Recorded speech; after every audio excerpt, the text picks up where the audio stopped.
చరిత్రలో ఈ రోజు ఒక రోజు భారతదేశంలో ఆంధ్రప్రదేశ్కి ఈ రోజు అనేది ఈ ప్రజల యొక్క 5 కోట్ల మంది ప్రజల యొక్క ఎదురు చూసే రోజు. ఈ రోజు 4వ తారీఖు ఆ భగవంతుడి రోజు, మానవాళి రోజు. ఈ రోజు ప్రజల విజయం చేకూర్చింది. ఇలా ఇంకా ఘన విజయం అంటే వైనాట్ 70 ఒక సన్నాసి అది రాష్ట్రం లేకుండా పోతాడు.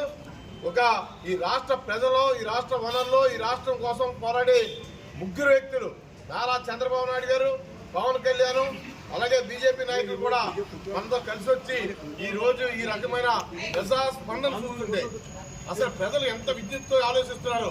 ఈ 5 సంవత్సరాల నుంచి మేము ప్రతిపక్ష పార్టీగా రోడ్డు మీద వస్తే మా అరెస్ట్ చేసి లోపల వచ్చినప్పుడు ప్రజలు ఏం స్పందించలేదని బాధపడి వాళ్ళం. అంటే ప్రజలు ఎంత మనసులో గూడు కట్టుకుందాల బాధ ఈ ఇవాళ ఎన్నికల్లో బయటపడ్డాది.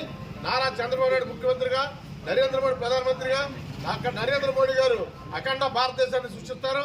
ఇక్కడ చంద్రబాబు నాయుడు గారు తెలుగు ప్రజలు, ఆంధ్రప్రదేశే కాదు తెలంగాణ ప్రజలకు కూడా ఆయన సేవలు అవసరం. రాబోయే రోజుల్లో నారా చంద్రబాబు నాయుడు గారు, పవన్ కళ్యాణ్ గారి నాయకత్వంలో, నారా లోకేష్ బాబు గారి నాయకత్వంలో, అలాగే మన రాష్ట్ర అధ్యక్షుడు అచ్చెన్నాయుడు గారి నాయకత్వంలో ఆంధ్రప్రదేశ్ 175 నియోజకవర్గాల్లో ప్రతి మనిషికి, ప్రతి వ్యక్తికి, ప్రతి గతానికి అందరికీ కూడా ఈ మానవాళిని రక్షించే విధంగా, ఈ మానవ వనరులను రక్షించే విధంగా ఈ జగన్మోహన్ రెడ్డి లాంటి దుర్మార్గుడిని మళ్ళీ పుట్టుకోకుండా ఈ రాష్ట్రానికి తవరే విధంగా ప్రజలు తీర్పు వస్తుంది. ఈ ప్రజల తీర్పుని, ఈ ప్రజల్ని మనందరం కూడా కంటికి రెప్పలా కాపాడుకోవాలి. రాబోయే రోజుల్లో ఎన్డీఏ కూటమి, తెలుగుదేశం, బీజేపీ, జనసేన కూటమి ఈ రాష్ట్రంలో 10 సంవత్సరాల పాటు అధికారంలో ఉండి ఈ ప్రజలు రక్షిస్తుంది. ఇక పూర్తికాలం ఈ కూటమి అధికారంలో ఉంటుంది తప్ప ఇటువంటి గాలి పార్టీ అంటే గాలి పార్టీ గాలికి వస్తుంది, గాలికి వెళ్ళిపోతుందని చెప్పాను. ఆ వైసీపీ పార్టీ గాలికి వచ్చింది, గాలికి వెళ్ళిపోయింది.